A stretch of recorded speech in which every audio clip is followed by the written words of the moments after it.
Hi, Statesmen Nation. We are here today with Steve Williamson, head women's basketball coach, as we preview the 2020-2021 season. Coach, we're going to rewind right away back to March. Really, probably the weirdest week you've ever had in your coaching career. Going in thinking, yep, we're going to Billings, Montana one more time. We're going to play Xavier out of Louisiana in the first round, and then literally about 48 hours later, maybe a little bit more, we find out that no, we're not playing. Season's over, and now you have to break that news to your team. Yeah, that was extremely difficult. It's probably one of the worst days of my life. You know, we had some really, really good kids last year, some kids that just worked extremely hard to get back to the national tournament because, you know, we did lose a lot of players the year before. And so we had some new kids come in and to look at those 7 seniors and tell them that, I'm sorry, your career is over out of nothing that we could control was really heartbreaking. And, you know, I think we had some, you know, we were really coming on towards the end of the year, playing very, very well. And with that group, you never wanted to count them out because they had a bunch of fighters, a bunch of kids that just wanted to compete. So that part was difficult to deal with, and watching the tears, and he had no answers. So I hope we never have to go through something like that again.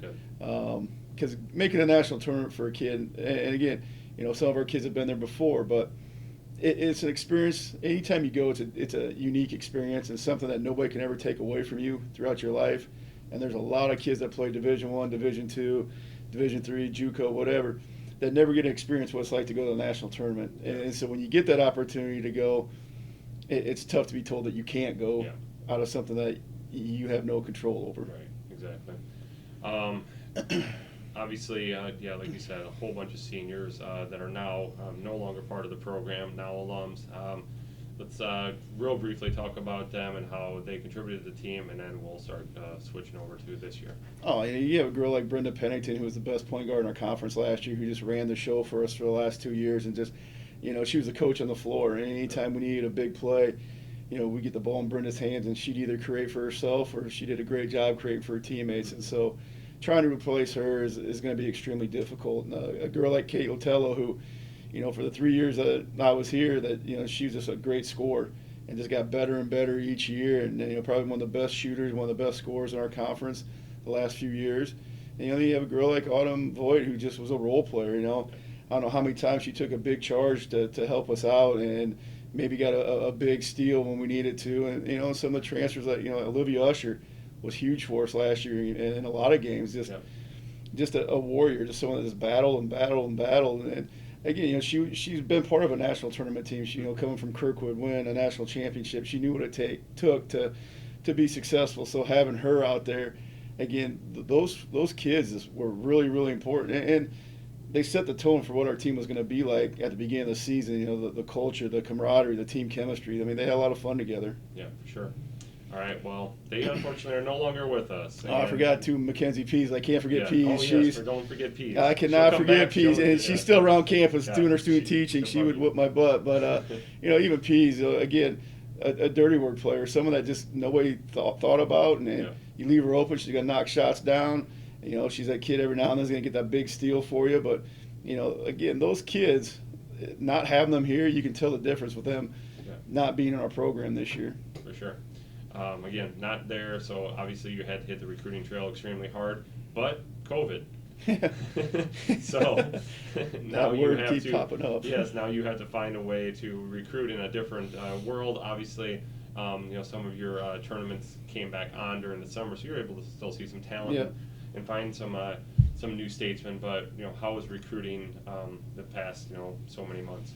It was tough because, you know, going into it, we knew we had to replace a lot of kids. You know, we had some good young kids that were getting some experience, but, you know, again, we looked at, you know, we thought we needed to bring in some transfer kids, and we weren't able to see a lot of them because, you know, their national tournament got canceled because of COVID, and not being able to get on the road and see some of the JUCO kids that you wanted to see like you usually do. And so that part was tough, but I felt we were able to hit the recruiting trail early on. And got some good kids, some good young kids, and they're going to have to step up for us. It's going to be huge for them to take advantage of this opportunity. No, for sure. All right, well, let's just break it down and find out who these new kids are. So let's start at, I guess, point guard. Point guard position, we got two freshmen that have came in. They've both been battling, both been really working hard. Macy Cook out of Columbia, Missouri, who is just a little mighty mouse. I mean, that's the best way to explain it to her. I mean, she's a small kid, but she doesn't have a small heart, that's for sure. She's battles, she competes. She doesn't play like a freshman right now. She's really getting after it and doing a lot of good things for us, and I expect a lot of stuff out of her to be the next good point guard here at William Penn like we've had in the last few years. Yep. And then her Haley Rupp now out of Wisconsin is doing some really good things behind Macy. Again, another freshman. She needs to adjust to the college level a little bit better. But again, she's working hard. She's competing. That's all we can ask. And then at our two guard position, we're lucky to get probably a very good JUCO All-American out of Northeast Nebraska, Jakayla Moore. Really good scorer. Does a lot of good things. Long, athletic. Again, she's been banged up a little bit now. I hope we get her back quickly because she can really do some nice things. Avery Benson's another one, a guard out of Texas who has been doing some really good things, and we're going to expect her to come in and shoot the ball well for us.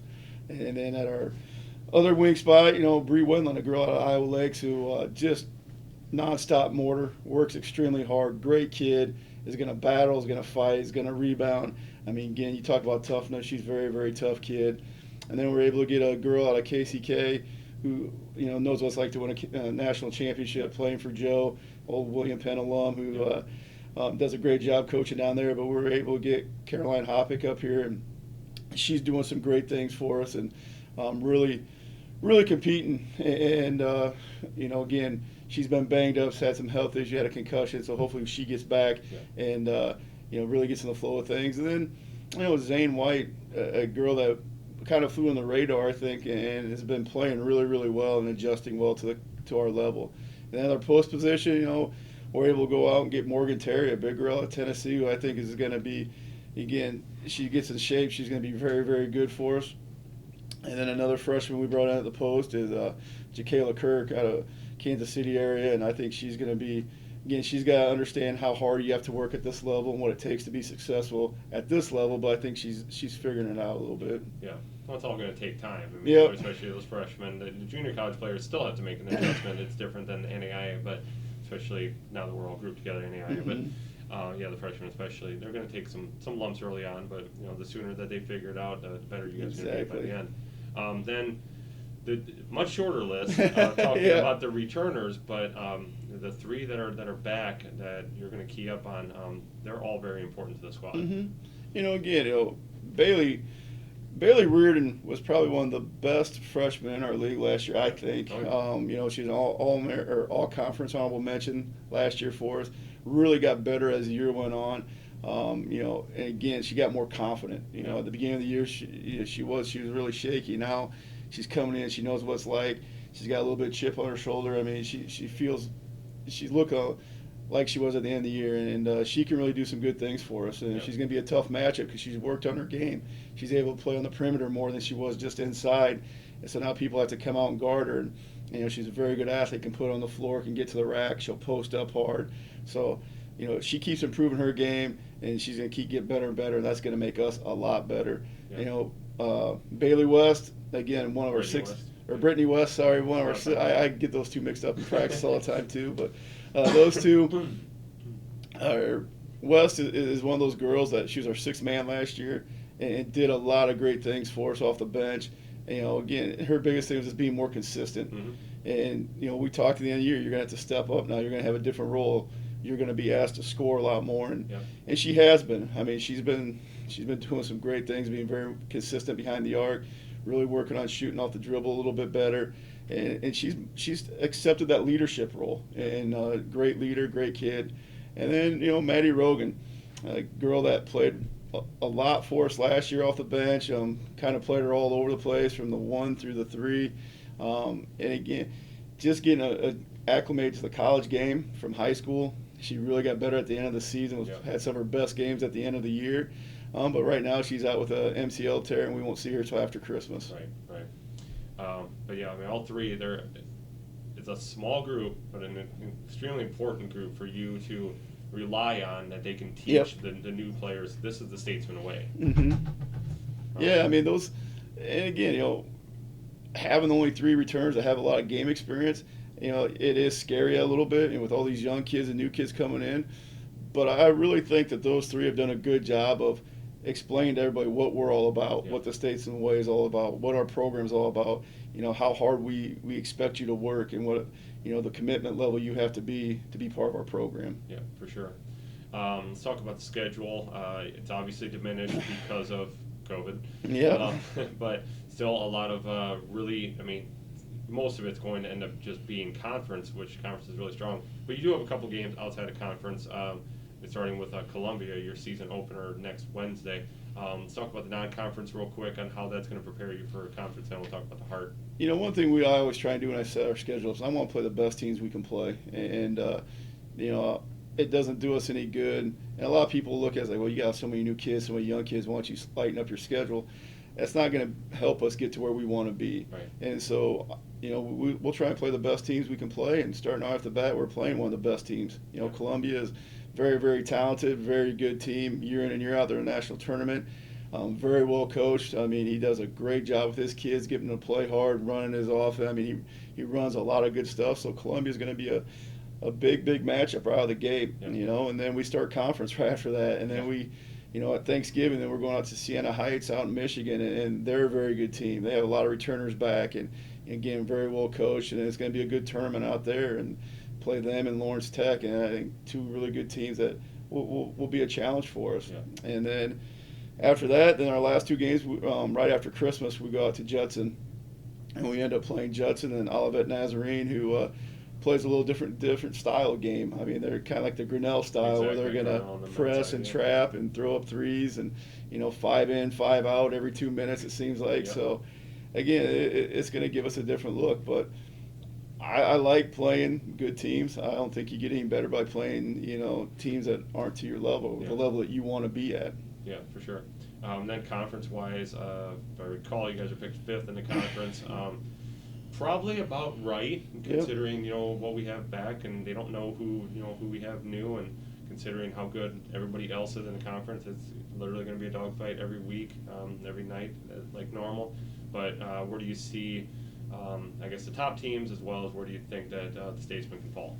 Oh, our league, again, top to bottom, unbelievably strong. You look at Clark, picked number 1. They got pretty much everybody back, exactly. And they got one of the best players in the conference back in their post player. Then you look at Mid-America Nazarene, very, very good team. Again, a lot of kids back. Central Methodist, every year he has talent. Yeah. Benedictine's very, very good this year. Grandview's getting better because they have a lot of kids returning and kids that are pretty young. Mm-hmm. So you look at those 4 teams ahead of us, or 5 teams, they're all good. And that. Then you start looking at some of the other teams that have a lot of talent and have really made strides to get better year in and year out. Culver Stockton has really stepped up and has done some really good things. So, Baker, there's so many good teams. There's really not a night off in our league. And honestly, to be picked 5th, I felt we were very fortunate because it's very hard to compete in this league with young kids. Yeah. You look at the top teams in our league right now are all teams that have a lot of experience coming back and a lot of good players coming back. And, we got 3 girls coming back, and only one of them or 2 of them really played a big role. Right. The third one, she got some minutes here and there, but so it's going to be challenging. Our young kids are going to have to grow up, and I don't know if you can win this league with just freshmen. Yeah. And so it's going to be a challenge. It's going to be fun, and it's a new experience for us because we never had this many young kids before have to step up and play for us.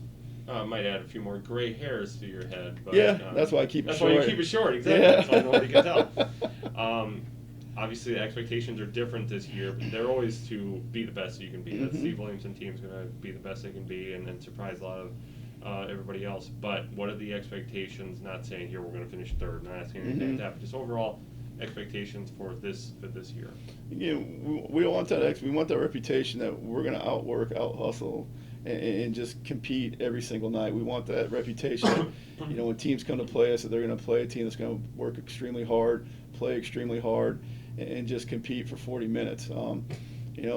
I guess when we talk in practice, that's our expectation. That yeah, we might not be the most talented, we might not be the biggest, but we better be the hardest working team each and every night, and so we can go home and feel good about what we accomplished, Right. And we got to grow up. I mean, again, I got to be patient with the girls. It's something that I got to work on because, like I said earlier, I've never had this young of a team before, so I'm used to having girls that really understand and enough returners that understand here's what we're going to do, Yeah. and they can really help coach that out. Also, now it's mostly me telling them, going over stuff, and it's at a slower pace. I'm not used to that. Or by now we're used to having a bunch of sets in and this and that and having everything ready, and we're slowed down quite a bit, and so I got to be patient and just so we don't overwhelm our new kids so much. But like I said, our expectations is to compete each and every night, do our best, and again, our eye is still on the prize of trying to get to the national tournament again. Yeah.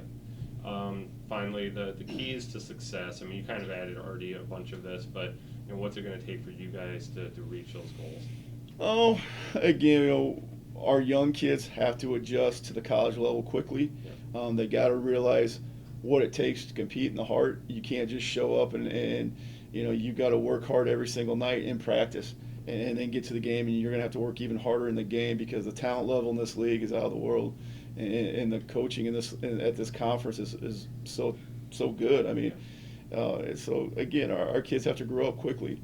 We got to be patient with our kids. Again, just like any other thing, we got to make sure we take care of the basketball. We got to take advantage of our opportunities.